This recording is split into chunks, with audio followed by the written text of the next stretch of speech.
Bonjour, nous sommes en juin 2014 dans le site de l'Institut Docteur Angélique dans une série de vidéos de théologie mystique à l'école de Sainte Thérèse d'Avila et de Saint Jean de la Croix. Et je voudrais voir dans cette vidéo la place et le rôle des images du Christ, des saints, des anges. En tout cas, de cette humanité, en particulier du Christ, dans le développement de la vie mystique, de la charité.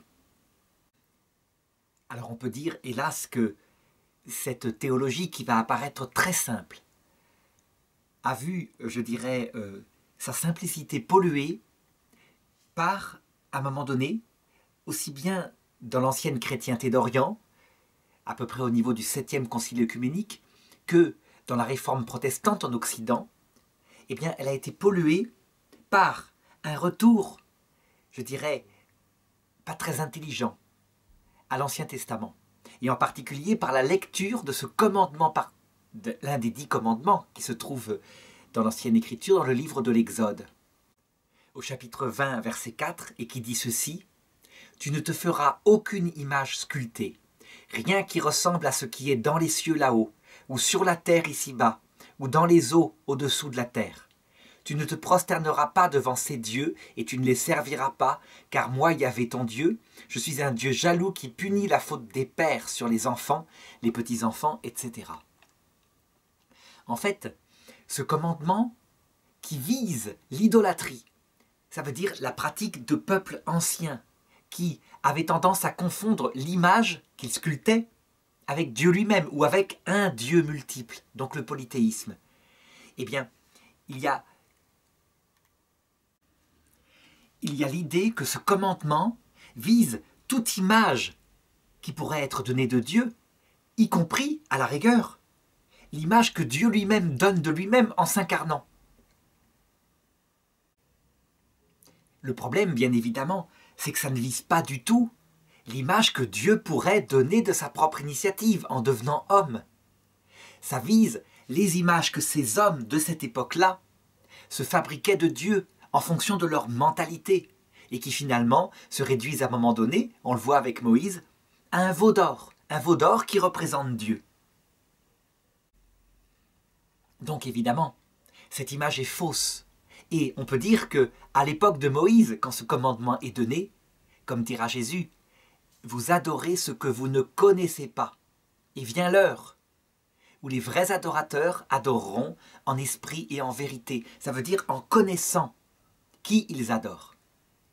Alors, à l'époque de Jésus, déjà, cette querelle des images, on peut dire, elle est apparue. À un moment donné, un de ses disciples lui demande « Montre-nous le Père, ça nous suffit ». Donc il demande un petit peu de nouveau une image de Dieu. Et Jésus lui répond « Depuis le temps que tu es avec moi, Philippe, et tu ne me connais pas. Qui m'a vu a vu le Père. » Ça veut dire quoi, ça, très précisément? Eh bien, comme dit saint Paul, que le Christ est l'image du Dieu incréé. Que, en regardant son humanité créée, qui n'est donc pas Dieu, elle n'est pas une nature divine, sa nature humaine, en la regardant, on a l'image absolument parfaite, autant que faire se peut, ce n'est qu'une image. Dieu est infini, l'humanité du Christ est finie. On a l'image faite par Dieu lui-même, de ce que peut être Dieu et de la façon dont l'intelligence peut le comprendre au mieux. Résultat, la conséquence, c'est qu'évidemment, dans une mystique chrétienne, qui est une mystique de l'amour d'amitié de Dieu, où Dieu peut être aimé comme un ami, dit Jésus en Saint Jean, parce qu'il connaît le cœur de Dieu. Il le connaît à sa façon d'homme. Ça veut dire en se fabriquant une image dans son imagination. Il ne le connaît pas encore directement, sans intermédiaire. Ça sera la vision béatifique. Eh bien, ça veut dire donc que maintenant, dans le Nouveau Testament, on peut se représenter Dieu à travers Jésus-Christ. Mais j'irai même plus loin. Cette théologie-là, ce qu'a rétabli Jésus par sa rédemption, et là c'est évidemment une chose que les frères protestants vont refuser, c'est ce qui était annoncé dès le début de la Genèse. Et il y dit ceci: « Hommes et femmes, il les créa. À son image, il les créa. » et ça visait Adam et Ève. Adam et Ève avant le péché originel, lorsqu'ils se comportaient avec un amour limpide, l'un pour l'autre et pour Dieu. Alors, à ce moment-là, quand il n'y avait pas eu de péché, ils étaient tous les deux ensemble à l'image de Dieu. Adam, du côté de la masculinité de Dieu, sa toute-puissance, son intelligence infinie. Ce sont des valeurs que, traditionnellement, l'humanité a attribuées au masculin. Et Ève, créée à partir de la côte de l'homme, ça veut dire de la partie la plus proche du cœur, par son humilité, par sa douceur, par son amour. Donc, des qualités que traditionnellement toute l'humanité, y compris le taoïsme ancien, a attribuées à la femme. Non pas que la femme ne serait pas forte et l'homme ne serait pas doux, mais on voit bien, il y a une sorte de complémentarité, je dirais harmonieuse, représentée d'ailleurs par le yin et yang, ce symbole taoïste. En conséquence de ça, je dirais que le premier point qu'il faut vraiment admettre en théologie catholique et orthodoxe, donc dans les églises fondées par les apôtres, c'est que le fait que Dieu se soit fait homme, que le Verbe, donc la connaissance même que Dieu a de lui-même, se soit fait homme et fait de son humanité, non seulement, je dirais, de son comportement, mais aussi de son enseignement, une image de ce qu'est Dieu. Ce fait-là fonde les images dans le christianisme. Ça veut dire qu'évidemment, on peut maintenant représenter Dieu. On sait évidemment que ce n'est qu'une image de Dieu, mais le visage de Jésus-Christ est le visage des saints et des saintes qui sont avec Jésus-Christ, de nouveau, sont à l'image de Dieu, comme Adam et Ève l'étaient au début de l'humanité. La deuxième conséquence, c'est que, puisque Jésus-Christ, dans son évangile, annonce la possibilité d'un amour d'amitié, je dirais que, tout à fait logiquement, tant que nous sommes sur Terre, il est indispensable de se servir d'images. Tout simplement parce que l'homme, tant qu'il est sur Terre, connaît en se servant de ses sens. Et s'il ne se sert pas de ses sens, très vite il ne connaît plus. Ce que je dis là n'est pas une découverte de la théologie catholique, du tout. C'est une découverte d'Aristote. Lorsqu'il explique comment l'homme pense, et donc comment il aime, il montre que son intelligence ne peut pas fonctionner sans s'appuyer sur les images fournies par les sens, par l'imagination, par la mémoire sensible. Il a même tout un développement de la théorie de la connaissance où il dit « L'intelligence humaine, elle possède un intellect actif, c'est-à-dire une capacité de prendre l'image concrète. Par exemple, je dirais l'image concrète d'un chat, d'un deuxième chat, d'un lion, d'un tigre. On les voit. Et d'en extraire l'intelligibilité commune, qui sera en l'occurrence ici le concept de félin. Qu'y a-t-il commun entre ces trois animaux que j'ai cités? C'est qu'ils sont des mammifères, mais aussi des félins. C'est beaucoup plus proche que des simples mammifères, parce qu'à la rigueur, la souris et l'éléphant sont aussi des mammifères. Ce qui est valable pour un concept simple, d'une réalité qui, en l'occurrence, a un corps, est valable aussi pour les réalités purement abstraites, purement spirituelles, je dirais. Par exemple, que chacun pense à ce que c'est que l'infini. L'infini, on ne peut pas le comprendre dans sa tête, il faudra avoir un concept infini. Et lorsqu'on analyse la façon dont chacun a compris ce que je voulais dire par l'infini, s'il analyse ce qu'il a fait, il a d'abord pensé probablement à un infini quantitatif, donc à un corps immense auquel on rajoute des bouts et des bouts et des bouts sans arrêt. Mais pas infini en acte, sans arrêt. Donc on s'est appuyé sur une image qu'on a façonnée dans sa tête, une image qui pouvait être représentée, pour comprendre au-delà de l'image le concept d'infini. Infini quantitatif ici en l'occurrence. Je pourrais faire la même chose pour l'infini qualitatif, etc. Eh bien, les choses fonctionnent exactement pareil pour l'amour.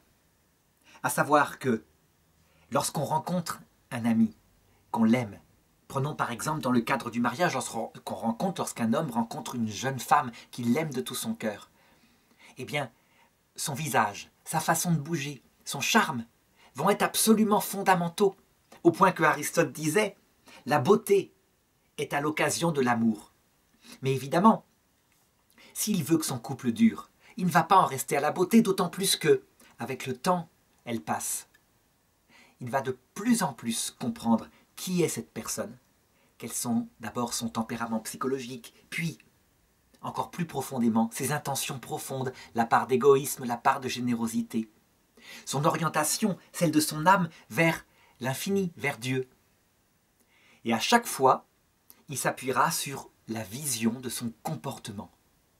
Donc des images d'elle-même, visibles à travers les sens, l'expérience qui conduit à une connaissance profonde.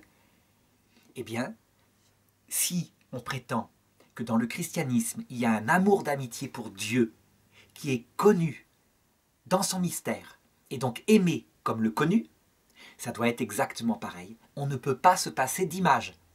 Et c'est là que sainte Thérèse d'Avila, en théologie mystique, insiste en disant qu'elle connaît des spirituels très élevés en contemplation et qui, à un moment donné, décident de se passer des images pour ne contempler, par exemple, que la Trinité, dans un silence contemplatif, en se passant de la vie du Christ, le Verbe incarné. Et elle dit, très vite, ils stérilisent leur oraison, ils n'aboutissent plus à rien, ils tournent, parce que, en fait, pour connaître la Trinité, qui effectivement est un espace contemplatif infini, eh bien, il faut, tant que nous sommes sur terre, les images que Dieu en donne par son humanité, à travers tous les mystères, par exemple, de la vie de Jésus, dit à travers le rosaire, mais aussi les mystères de la vie de Marie, de la vie des saints, parce que l'Église entière, avec le Christ, est image de Dieu, finalement. Le Christ, dans son humanité, n'épuise pas le mystère de sa divinité. Comment le fini pourrait-il épuiser l'infini? Et donc, chaque saint qui a vécu une part, je dirais, de l'évangile tel que Dieu le veut, est image de Dieu avec Jésus et complète l'image avec Jésus. Donc on le voit bien, à partir de là, ça règle le problème de l'iconoclasme. Les images ne furent interdites au temps de Moïse que parce que nous étions à l'époque où Dieu ne s'était pas révélé de cette façon-là. Alors la question qui se pose maintenant, puisque nous sommes en théologie mystique, c'est quel est le rôle des images? Est-ce que d'abord, elles sont utiles? La réponse est oui, fondamentalement utiles. Elles font même la spécificité de la relation de l'homme à Dieu, à la différence de l'ange, qui lui aussi aime Dieu d'amour, d'amitié, mais sans image, uniquement par la perception intellectuelle, avant même qu'ils entrent dans la vision béatifique, de ce qu'il avait révélé. Et ensuite, maintenant dans la vision béatifique, par le fait qu'il le voit sans intermédiaire. Mais ça, je le verrai tout à l'heure pour l'homme. Donc, pour l'homme, vu notre nature, nous sommes sur terre, il y a toujours besoin des images. On ne peut pas faire autrement. Je dirais qu'il y a une critique très forte à faire avec certains prêtres ou certains pasteurs protestants, depuis la réforme protestante, certains prêtres depuis Vatican II, qui ont voulu, à cause d'une espèce de conception éthérée ou fortement spirituelle du christianisme, supprimer les images et la dévotion populaire elle-même, par exemple les cierges dans les églises. Eh bien c'est un tort, c'est absolument terrible, c'est un défaut de connaissance de théologie mystique. En fait, 80% des hommes et des femmes ont besoin d'images, je dirais presque dévotionnelles. De même que 80% des hommes et des femmes dans leur mariage ont besoin de se dire bonjour le matin, de penser aux anniversaires, d'offrir une petite fleur pour signifier l'amour. Et si les hommes oublient, les femmes le leur rappellent parce que c'est encore plus fort chez elles.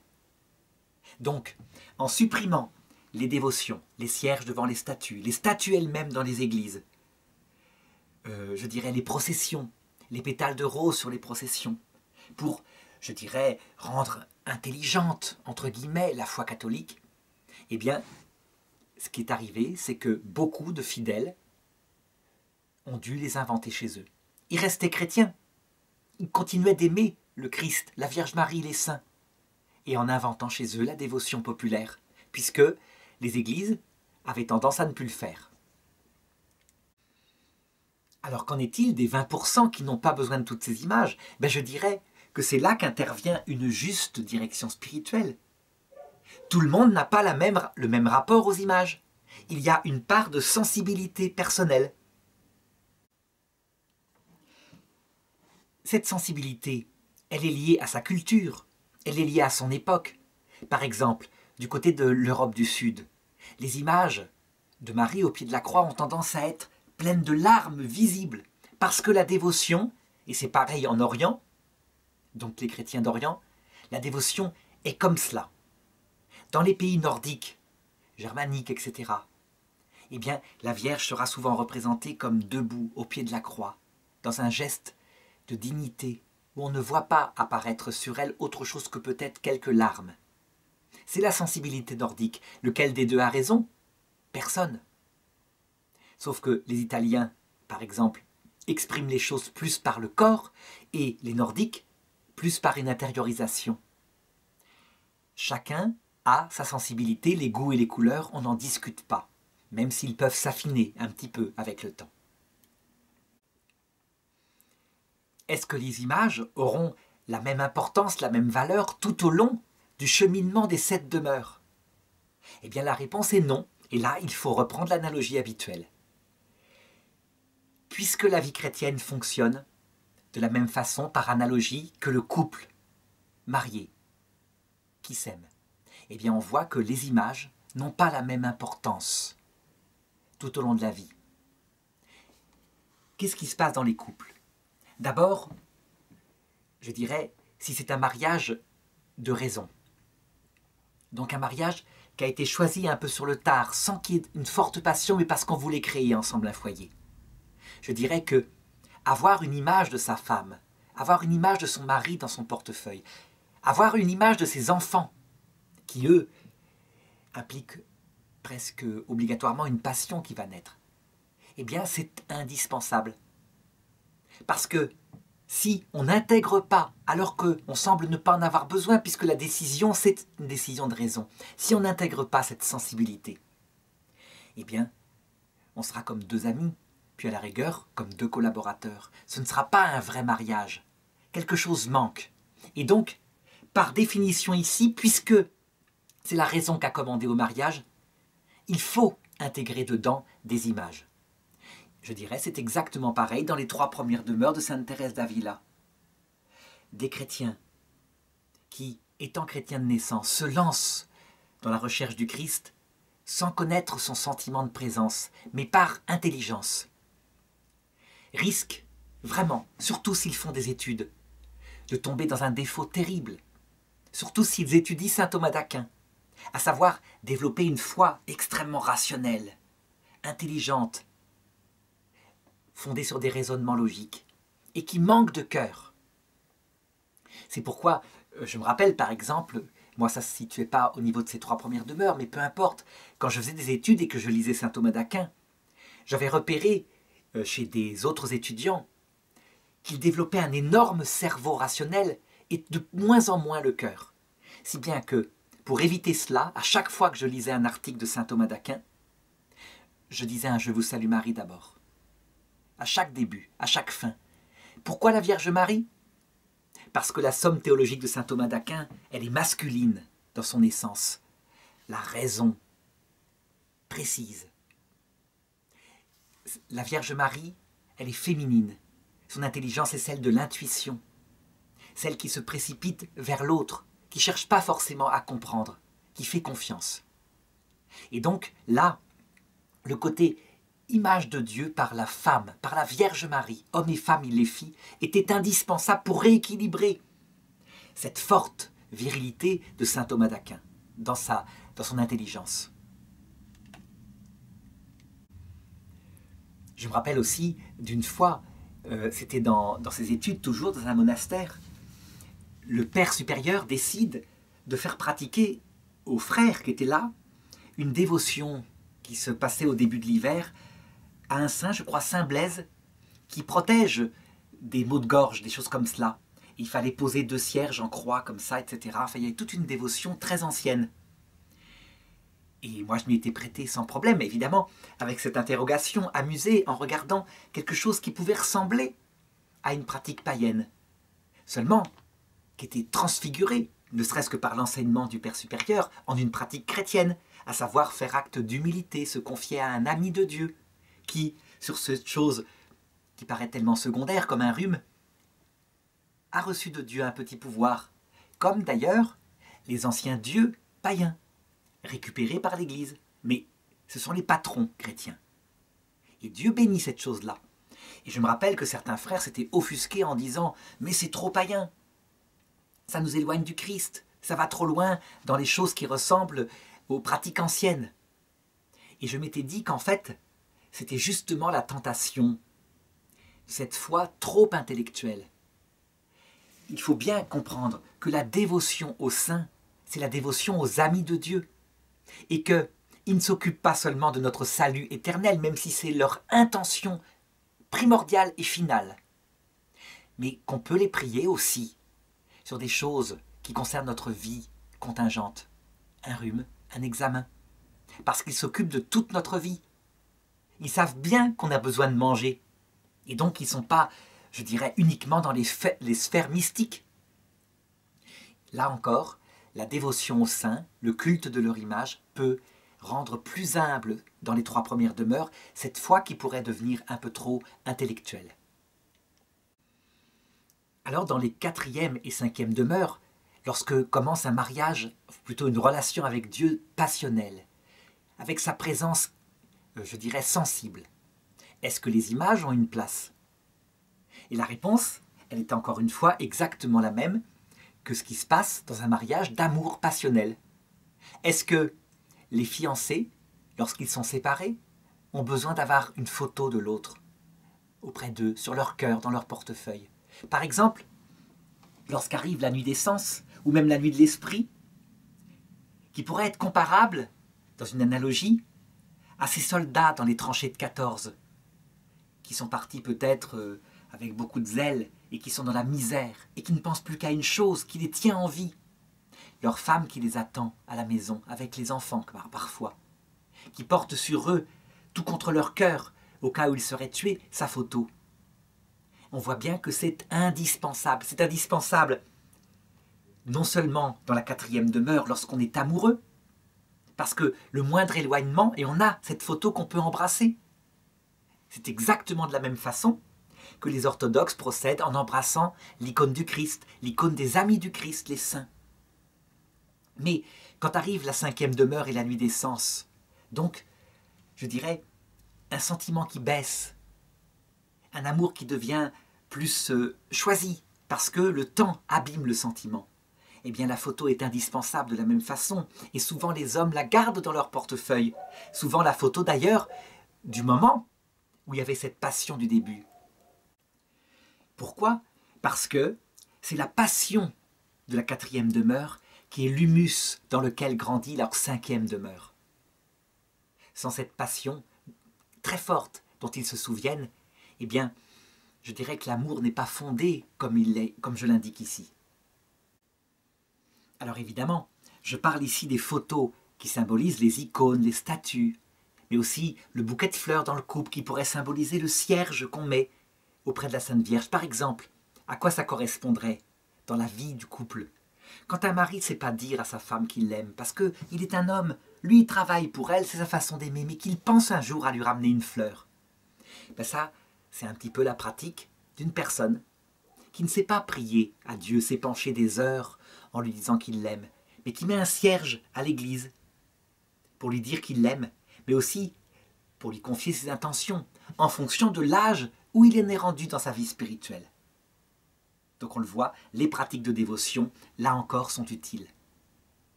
Alors lorsqu'arrive la 6e demeure et la nuit de l'esprit, c'est-à-dire ces moments où on ne sait même plus si on croit encore, eh bien, les images sont absolument indispensables.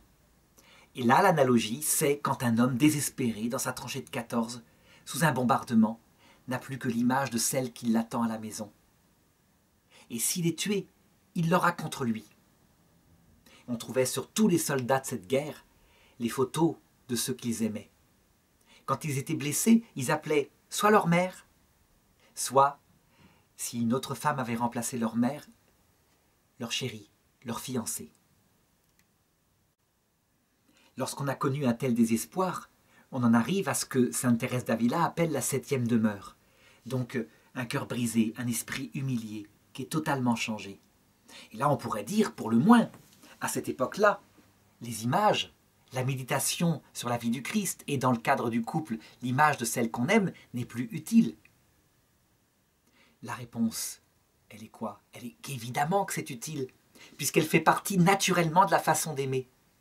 Et je dirais qu'un homme qui a survécu à la guerre 14, en s'appuyant sur la photo de celle qu'il aimait et qui l'attendait à la maison, lorsqu'il la retrouve, il est changé. Son cœur n'est plus le même. Mais il est évident que, je dirais, son appui, c'est celle qu'il aime. Et que toute la photo qu'il a eue sur lui, il ne va pas l'enlever de son portefeuille. Quand il repart au travail, dans une vie quotidienne, complètement transformée par cette épreuve, eh bien, je dirais jusqu'à la fin de sa vie, il se souvient de ce qui l'a soutenu. Donc on le voit, pour résumer, tant qu'on est dans la vie terrestre, on a besoin d'images, y compris de dévotion. Et plus on approche de la 7e demeure, plus, je dirais, leur place est évidente. On ne s'en moque pas, on ne les méprise pas. Celui qui méprise les images et la dévotion populaire en croyant être dans la 7e demeure, souvent n'est que dans une demeure de vanité. Alors reste à savoir maintenant si les images demeureront dans l'autre monde. Eh bien, il y a 2 moments à distinguer dans l'autre monde. D'abord, à l'heure de la mort, lorsque le Christ paraît, accompagné des saints et des anges.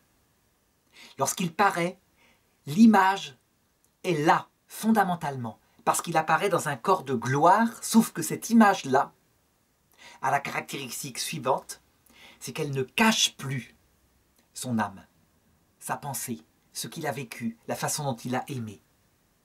Mais ça passe bien par l'image. Ça veut dire que le Christ, à son retour, on le verra de nos yeux, parce qu'il adapte sa venue à ce qui correspond à notre façon de connaître. Nous connaîtrons à l'heure de la mort, comme nous connaissons maintenant, par nos sens. Et donc, il donne une image non créée, je veux dire non créée de main d'homme, mais créée par Dieu lui-même, à savoir son humanité. Et là, d'un seul coup, on comprend son évangile, on comprend son propre péché, etc. Est-ce qu'il est tout seul, le Christ? Non. Il vient accompagné des saints et des anges qui n'ont pas de corps, mais qui pour l'occasion se façonnent un corps adapté, qui révèle à notre intelligence leur nature. Un corps de lumière. Eh bien, je dirais que la venue de l'Église céleste avec le Christ complète ce qui pourrait manquer à son image, qui elle est tout de même celle d'une humanité masculine. Donc c'est ensemble, le Christ et son Église, ou le Christ et la Vierge Marie, ou le Christ et notre maman, il adapte les présences. C'est ensemble qui forment l'image parfaite de Dieu, donc à cette heure-là, c'est indispensable de la même façon. Enfin, il y a une autre étape, lorsqu'on s'est purifié, qu'on sort du purgatoire, et qu'on entre dans la vision béatifique. À ce moment-là, est-ce que les images demeurent? Eh bien, je répondrai non, justement. Enfin, elles demeurent, mais la grande différence avec l'heure de la mort, c'est qu'on connaît la divinité du Christ par son image, donc son humanité, alors que dans la vision béatifique, au 7e ciel, on connaîtra son humanité, donc l'image, par sa divinité. Et sa divinité sera vue directement, sans aucun intermédiaire créé, donc sans aucune image. On peut dire que le Verbe éternel et le Père et le Saint-Esprit se feront le concept direct de notre intelligence. Est-ce que cette vision béatifique supprimera les images? Il en supprimera le côté indispensable que j'ai développé tout au long de cette vidéo. Par contre, il n'en supprimera pas la présence. Ça veut dire que le Verbe éternel est tellement humble, petit, et pourtant il rend bienheureux notre âme, qu'il permet que nos yeux voient toujours l'humanité du Christ, son corps, le corps des saints, le monde entier avec ses merveilles, ses paysages, qui sont images de la bonté de Dieu.